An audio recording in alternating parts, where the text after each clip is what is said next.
Australia's famous for its kangaroos, its koalas, platypus, Tasmanian devil, that you name it, we have it here. A lot of effort is being made to make sure that all these fantastic species we have here in Australia make it through another century. A new picture book has come my way. I'm calling it picture book because it's just full of amazing shots here, but it's got lots of information as well. The book's called Wild Whiskers and Tender Tales. There's something special about this book. Why was it so important to write something like this?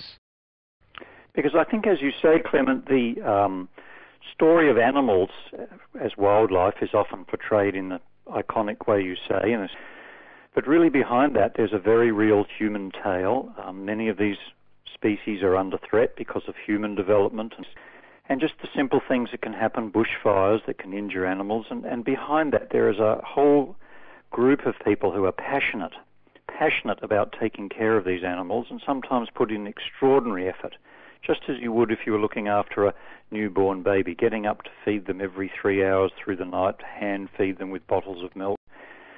And the story of those individuals, the actual people who care for wildlife, is something that really has never been told. So we were very keen not only to capture the story of the animals, but also of those people that have that passion.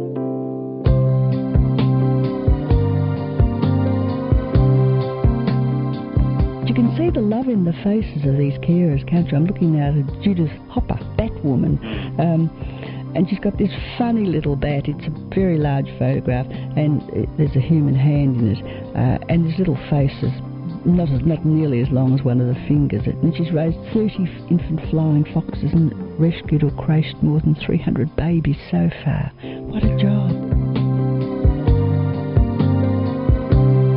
You also mention about, say, the effects of the Black Saturday in Victoria with the bushfires. I started the book 3 years ago, and a year later, unfortunately, these terrible bushfires happened. And I've already been in contact with people like Colleen Woods, who looked after the world-famous koala Sam.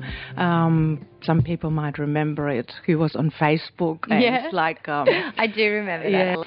And since I already met her the previous year, I could revisit her, and she looked after, I think, about 100 koalas, and it was just a small proportion of all the koalas which were affected. So quite sad, but in a way quite nice too, because at least some made it.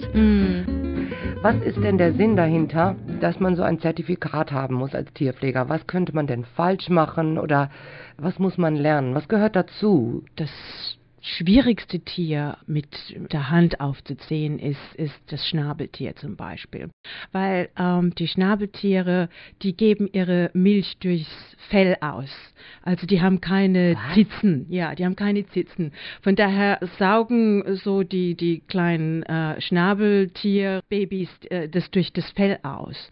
Und in Healesville Sanctuary, da haben die so einen Pinsel gehabt und haben da die Echidna-Milch aufgezogen und dann hat das kleine Platypus-Baby also dann daran rumgenuckelt und dadurch hat es überlebt, ja. Man braucht da schon Fachleute für, um das zu erkennen.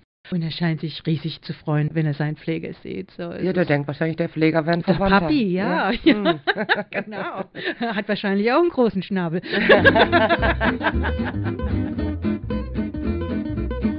Perhaps the thing that I most remember was the field trip that we took together to the far north of Australia in Cape York. Yes.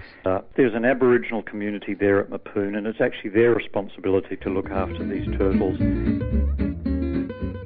Was mir auch sehr wichtig war, und das meine ich mit Bildung im Allgemeinen, dass es nicht so trocken ist, Humor da reinzubringen. Und ich glaube, das hat der Ton und ich also wirklich vollbracht.